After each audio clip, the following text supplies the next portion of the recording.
Dialogada com Deus, do Templo Espiritual Maria Santíssima, aproximando a espiritualidade de você.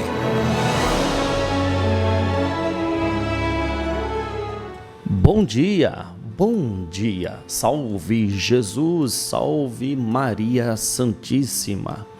Eu recebi uma pergunta de uma pessoa que nos interrogou dizendo: por que você sempre começa falando salve Jesus, salve Maria Santíssima?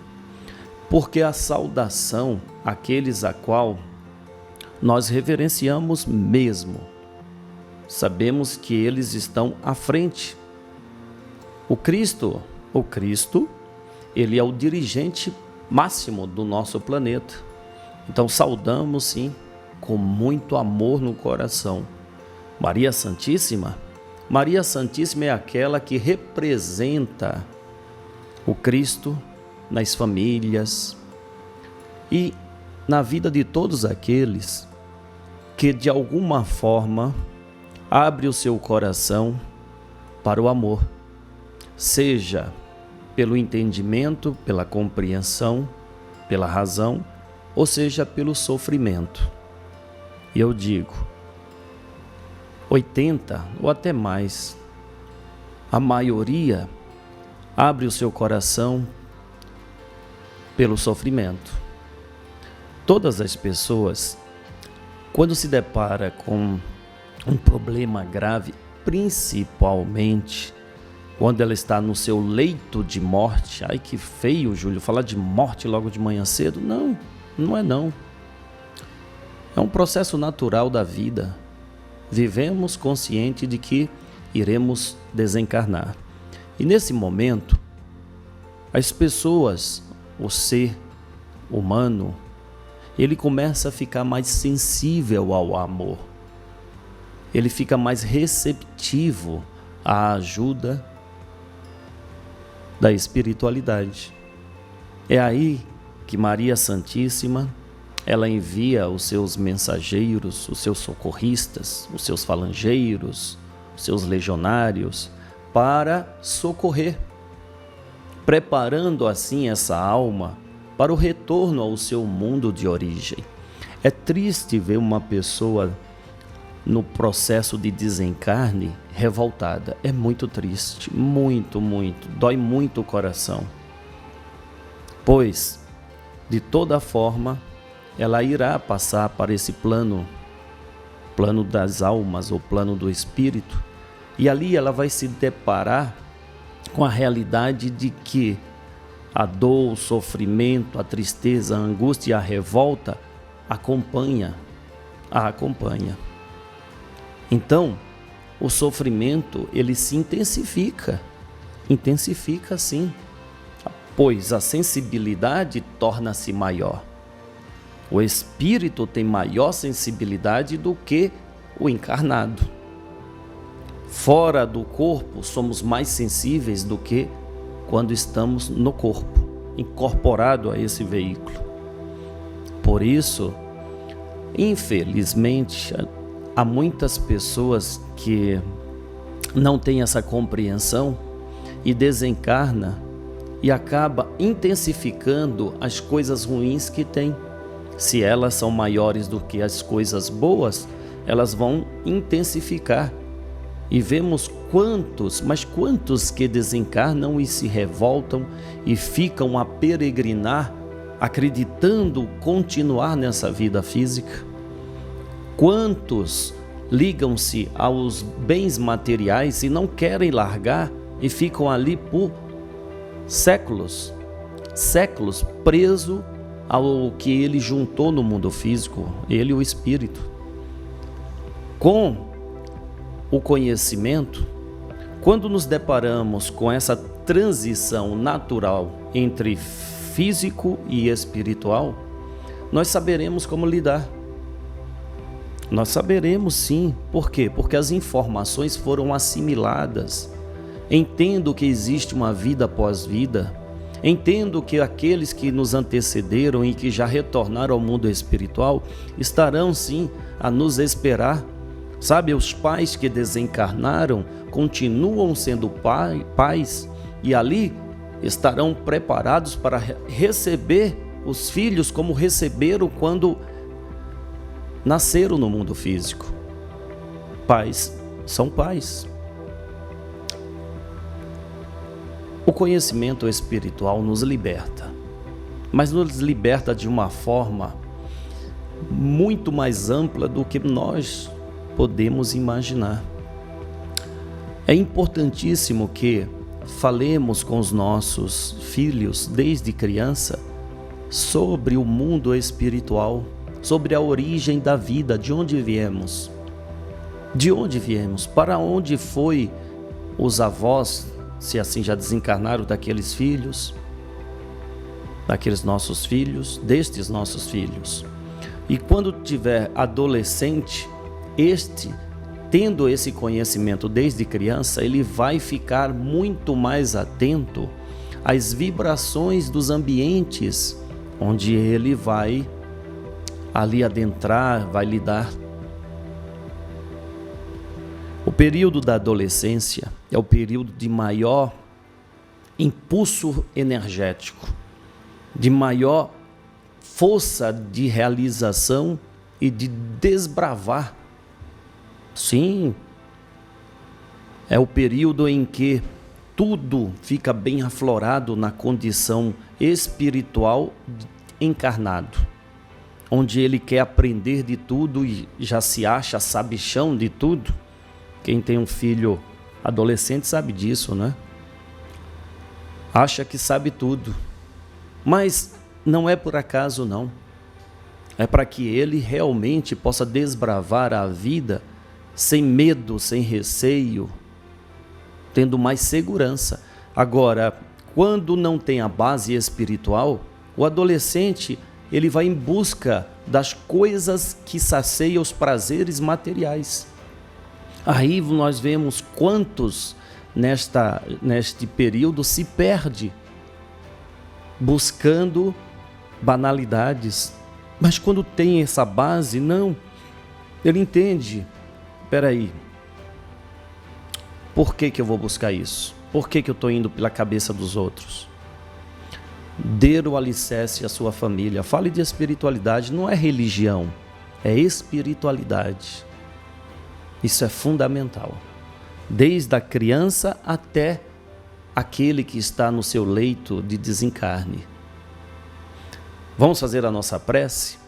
Nós vamos ouvir daqui a pouquinho o nosso irmão José Roberto Alonso, que ele vai falar sobre o corpo é o reflexo da alma, de fato. O corpo reflete o que a alma tem. Se a alma tem paz, o corpo estará na paz. Se a alma tem saúde, o corpo será saudável. Mas se a alma tiver medos, receios, insegurança, tudo isso vai passar para o seu veículo, o seu corpo. Agradecido, Senhor, por mais um dia confiado a nós, desejamos aproveitar da riqueza que é esta experiência encarnatória. Cada situação soma-se à nossa eternidade. Por isso, Senhor, pedimos paz, sabedoria e força. Queremos hoje olhar o mundo com os olhos cheios de amor. Queremos a paciência, a compreensão e a prudência. Queremos ver, além das aparências, os teus filhos como tu mesmo os vês. E assim, não vê senão o bem que há em cada um deles. Fecha os nossos ouvidos a toda calúnia. Guarda a nossa língua de toda maldade. E que somente de bênçãos se encha as nossas almas. Que sejamos tão bons e tão alegres que todos aqueles que se aproximarem de nós sintam a tua presença.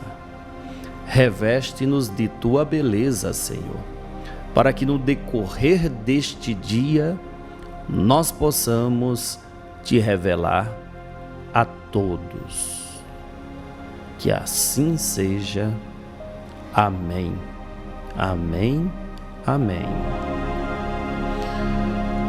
Graças a Deus. Graças a Deus. Graças a Deus.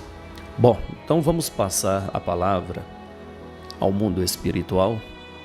Aqui nós nos habituamos a ouvir o mundo espiritual por intermédio da mediunidade. Mediadores comprometidos com a caridade e o amor se prontifica a fazer esse intercâmbio entre o mundo espiritual e o mundo material.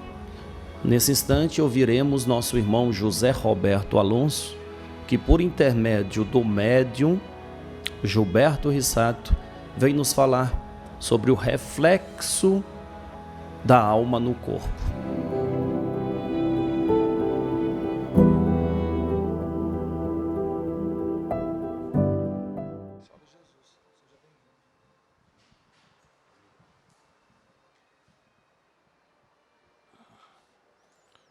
Graças a Deus. A fé é extremamente importante para a obtenção de uma cura. A fé é a crença na cura. A fé é a crença no bem. A fé são as certezas que nós temos diante de uma disciplina a ser empregada na nossa vida para vencer toda e qualquer anomalia que nós temos. Tudo depende de nós. Nossa cura depende só de nós. Essa disciplina extremamente importante para disciplinar as funções do nosso organismo. Uma doença é um desequilíbrio que ocorre em nós, que ocorre na alma, que ocorre em nossos sentimentos, que ocorrem com as coisas com o qual nós fazemos, e às vezes transgredimos as leis da vida. E basta nós cumprirmos com as leis da vida, que ocorre uma reorganização nas funções do nosso organismo. Dentro das palavras do Cristo, que nos diz que Deus é amor, esse amor que nos dá vida e conduz vida, esse amor que provoca essa regeneração, diante desse conhecimento tão necessário para que a nossa existência seja útil e não seja uma existência apenas de provações. Conhecimento sobre as leis da vida é essencial. E vivenciá-las propõe a cura do nosso corpo. Que, aliás, o corpo só demonstra como está a alma. Como está o espírito? Se o espírito está doente, o corpo demonstra. E tudo isso em tudo aquilo que nós sentimos. Os nossos órgãos vão refletindo todas as condições que temos em espírito. E para que se cure o corpo, se faz necessário essa cura dos sentimentos, a cura dos pensamentos. E essa parece uma cura bem simples, bem fácil, que quase nunca conseguimos mensurar a dimensão dos sentimentos que temos quando enfrentamos provas, quando enfrentamos as negações, nós demonstramos como está o verdadeiro estágio do nosso conhecimento. E, consequentemente, o nosso corpo, ele vai demonstrar isso sistematicamente. A fé, como disciplina, é essencial para a recuperação da nossa saúde. Temos que ir vencendo os nossos vícios, vícios alimentares, vícios de costumes, e uma mudança difícil de fazer pelos hábitos maus que fomos tendo ao longo da nossa vida. Por isso que a cura, dentro dos padrões corretos, parecem demorar um pouco mais. Mas é importante que, para a manutenção da nossa saúde, nós passemos a conhecer a ordem funcional do que a Mãe Natureza nos oferece.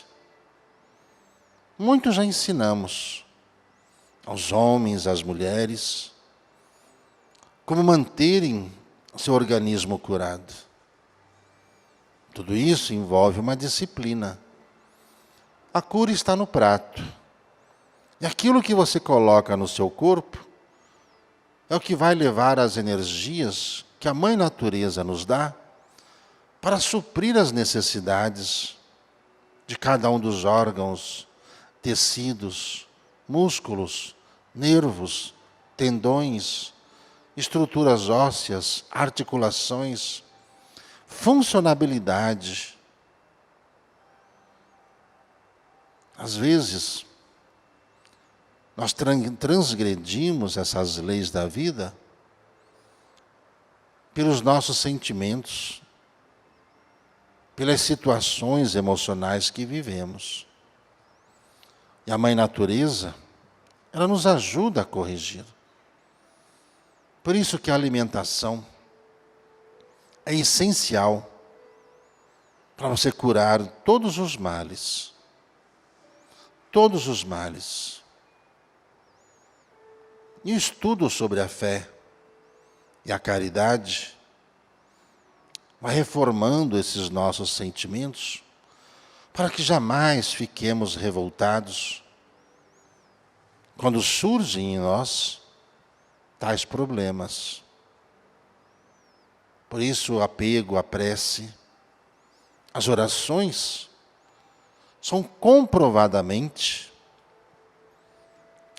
acertadas, dedicadas, aliadas à cura. O nosso principal aliado. Porque a prece nos liga a esferas diferentes da que estamos, melhores, a seres espirituais que dedicam suas vidas a ajudar o próximo.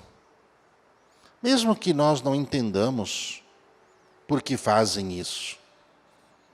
Porque há seres humanos que amam seres humanos sem conhecê-los. Dedicam-se, estudam, aprendem e curam. Assim, para você começar o seu tratamento, a prece é sempre fundamental. Aí envolve a disciplina. A disciplina em aplicar as orientações que são passadas necessariamente para reorganizar a função dos seus órgãos. Com a prece e uma disciplina alimentar e com a ajuda desses elementos medicamentosos nas plantas, nos alimentos, na água, nos minerais, nós nos reequilibramos. E com isso reequilibramos as funções do nosso organismo. toda a cura é muito simples. Tudo é muito simples. Depende apenas da sua boa vontade em se disciplinar para se manter curado. Fiquemos todos em paz. Obrigado, meu irmão José Roberto Alonso. Obrigado. Por mais que o homem não entenda e nem aceite, há leis no mundo espiritual que são imutáveis. Não muda para beneficiar um e outro. Não. Diferente das leis dos homens, que tem sempre ali um jeitinho, uma interpretação, nas leis espirituais não tem interpretação. É como a natureza. Pôs a mão no fogo, não tem interpretação. Vai queimar e ponto. As leis espirituais também são assim. Fez o bem, irá colher o bem. Fez o mal, irá colher o mal. E não tem jeitinho a dar, não tem. O tempo que vai levar para você colher, isso é individual. Há muitas pessoas que colhem logo, outras levam um tempo maior, mas todos colherão, todos. E esse tempo varia conforme a condição de cada um, condição espiritual. Aquele que está numa condição de colher logo é um espírito que tem um conhecimento maior e não perde tempo.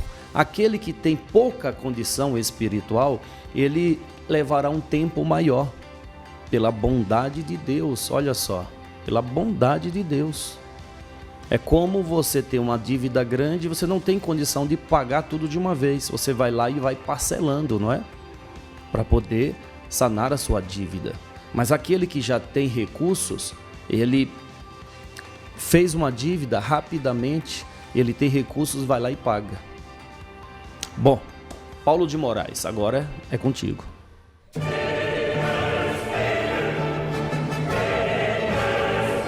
Vamos seguir na nossa introdução ao capítulo 14 do Apocalipse. Estávamos falando a respeito dos que compõem os simbólicos 144 mil que rodeiam o Cordeiro que está sobre o Monte Sião. Só para recordar, dizemos que esse número é simbólico, porque os intérpretes do Apocalipse, e nós estamos de acordo com eles, entendem que num planeta em que há cerca de 8 bilhões de habitantes, não fica de acordo com a realidade esse número de salvos, de remidos, estar fechado em 144 mil.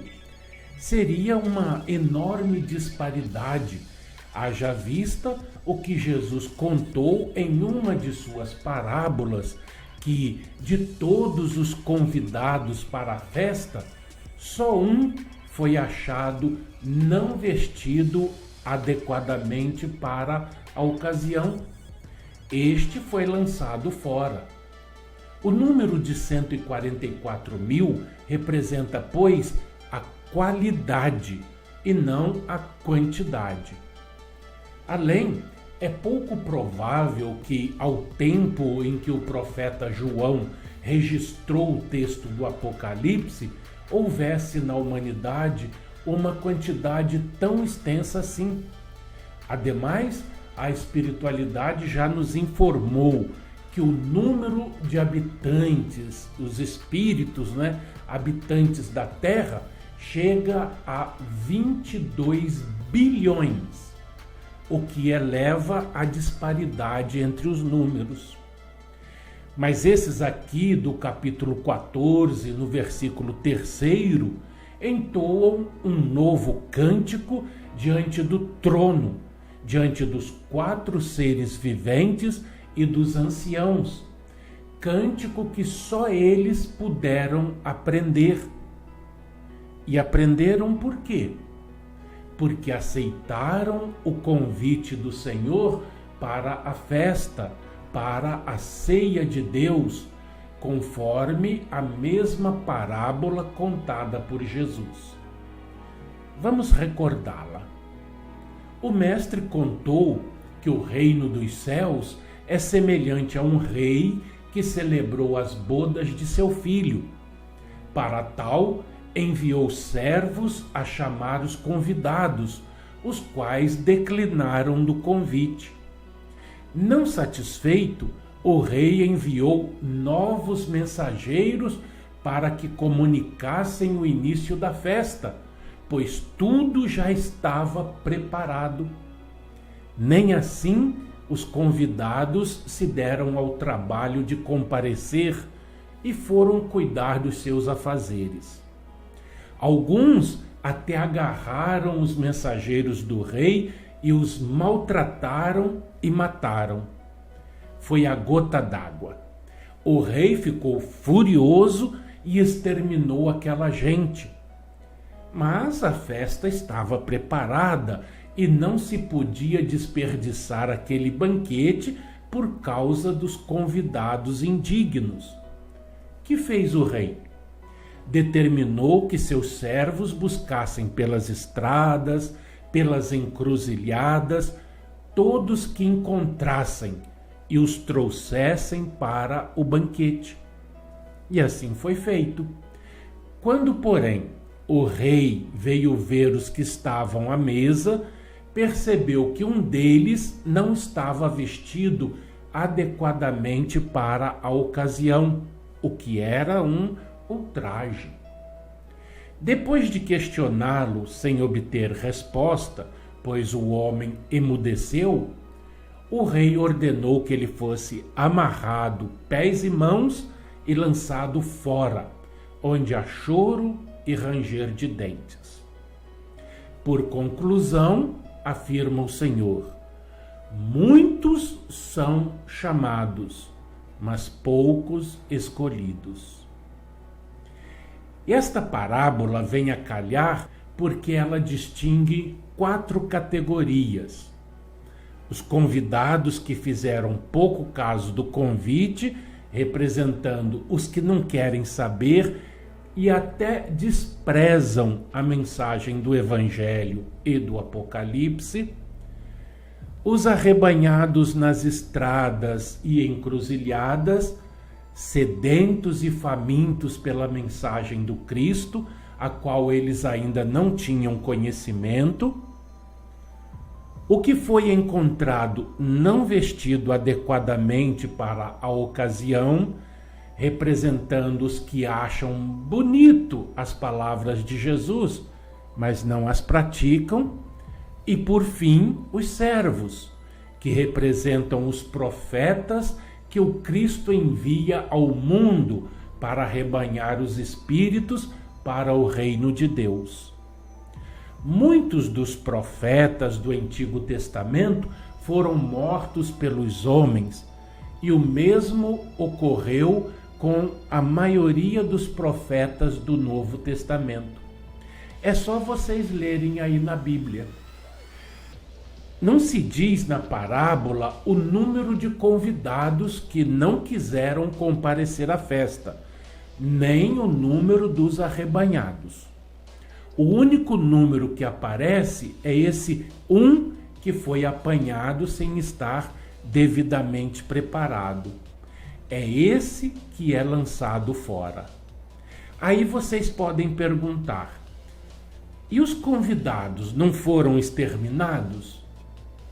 Sim, na simbologia da parábola, esse extermínio se dá pelo arrependimento.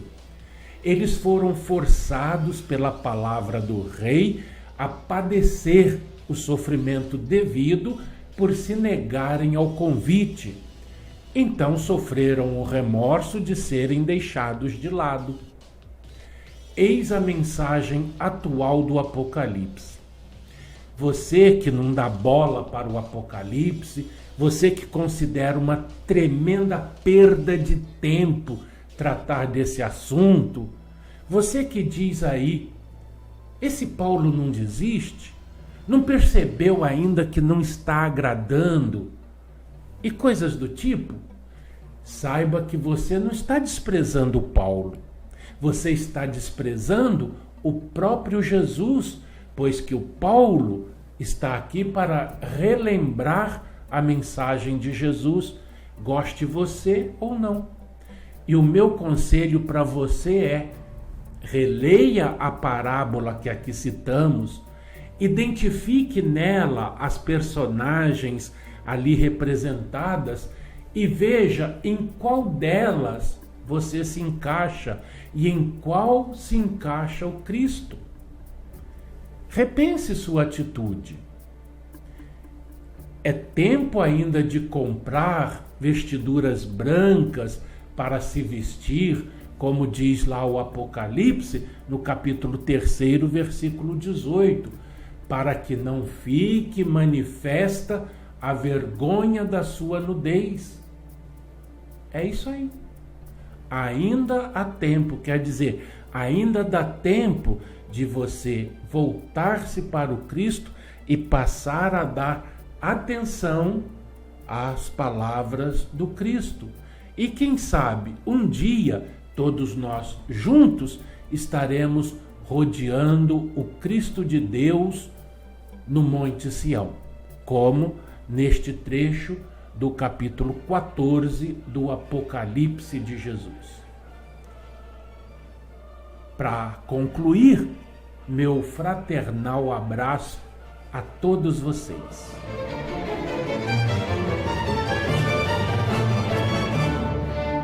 Obrigado, Paulo de Moraes, obrigado a todos vocês que acompanham o programa Madrugada com Deus.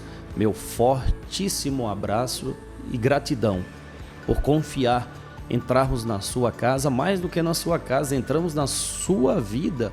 A responsabilidade, nós sabemos, é grande, muito grande. Por isso ficamos atentos a todas as informações para que elas sejam claras a todos vocês, tá bom? Amanhã estaremos de volta. Salve Jesus, salve Maria Santíssima.